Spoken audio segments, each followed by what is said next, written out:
Here's where I am today. I am madder than a wet hen. I'm frustrated. I don't understand why politicians in Washington do not get it. We have issues going on. We have people out of work. We have people that can't even feed themselves. They're going to food banks to take care of themselves. And we have idiots in Washington jacking around.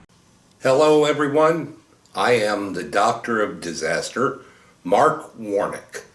I have a Ph.D. in public safety, and I'm recognized as a subject matter expert for not one, but two universities.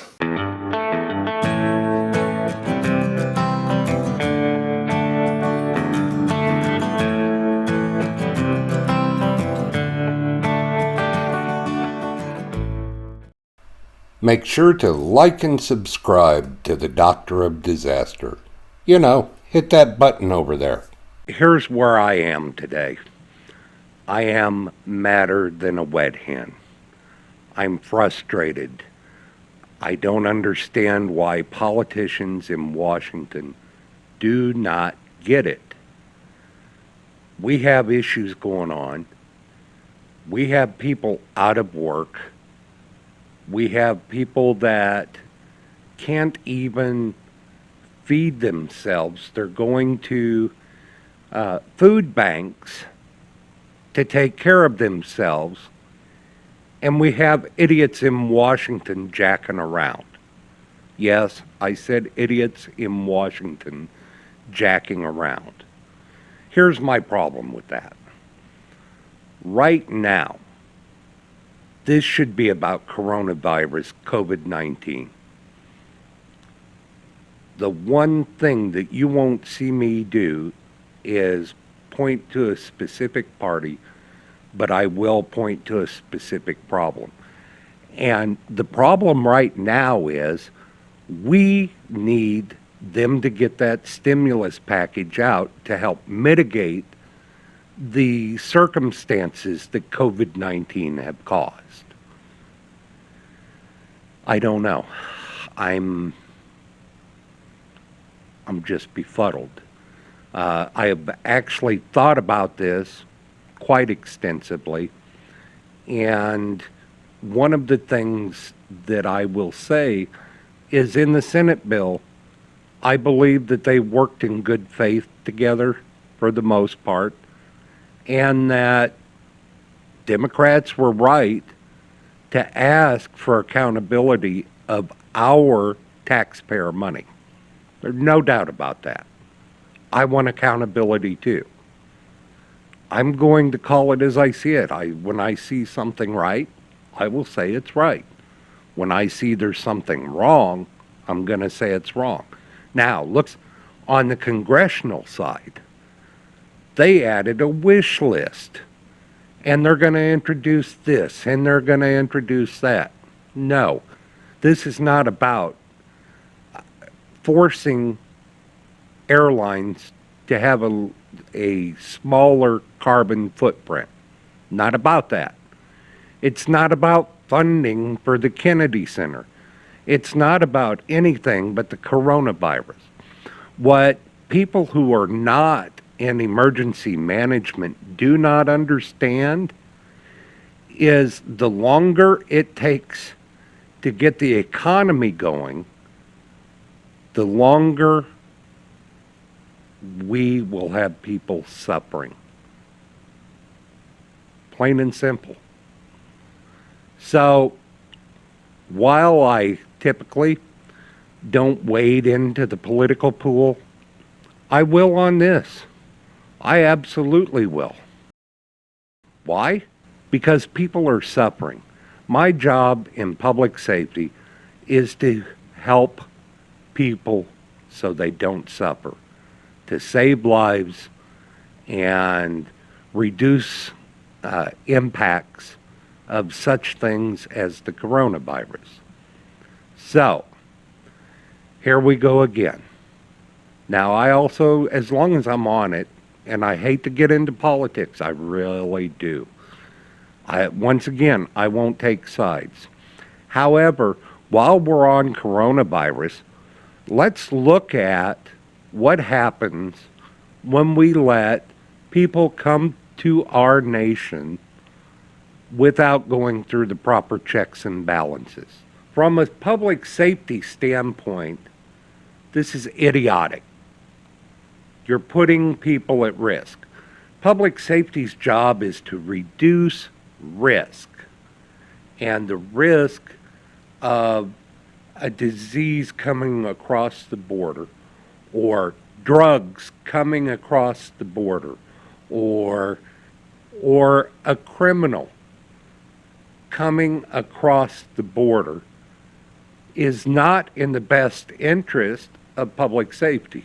While it may be in the best interest of some people, it is not in the best interest of the nation as a whole.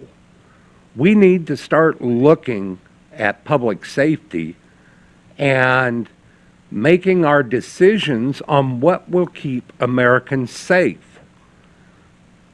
Don't care about any other politics as long as Americans are safe. Now, for those of you that do know me personally, I've been very busy the last few weeks working with emergency operations centers and law enforcement agencies and fire departments, trying to help reduce the risks to them while they still serve the public. Yes, these people are heroes.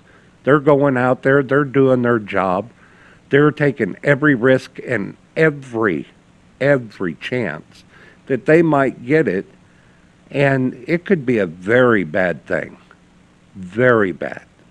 So let's give them a round of thanks for what they do, but let's go back and help them do their job. Let's make sure this funding is only coronavirus and that it only funds coronavirus recovery. We need to recover from this. How many of you lost money in the stock markets? How many of you have been out of work? How many of you were already living hand to mouth? I'm sorry. I will never go along with something that makes people suffer. And as I've said before, I'm someone that stays in the middle. I don't typically comment on political matters, but they're playing with people's lives. We can't play with people's lives. We've got to take care of these people. We need to make sure that they get back to work. Small business, we need to make sure, because a lot of those are living hand to mouth as well. I know several people that own small businesses, and they believe they may lose their business. And then we have, of all things, we have micro businesses and online businesses that are suffering. Some are doing well, don't get me wrong, but there are those that are having problems. And there's a few of the big businesses that are having problems. What some people don't understand is that if small business and big business have ongoing problems, then the workforce is going to drop and the economy will drop, and we'll continue to have more problems. Emergency management is really in place to help reduce the economic impact of disaster. Yes, I said that right. When we have a disaster, FEMA, state emergency operations centers, local emergency operations centers, federal emergency operations center, all of public safety, all of those that respond to the disaster are there to reduce the economic impact that these disasters cause. So if Congress wants to play games with people's lives and ruin the economy, then there's something wrong. Now, I've got, I've been looking at this, and I would like to lay out a term that fits this, and that's economic terrorism. The definition of terrorism is to try to influence via means of political agenda or religion. And there's multiple definitions. Almost all of the definitions talk about a political agenda or a religious agenda. Well, let's look at this.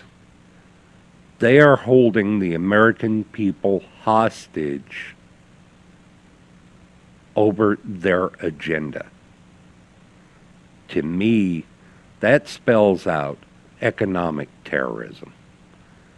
So, my question is, and it would take probably 20 lawyers to figure it out, is whether that's legal or illegal.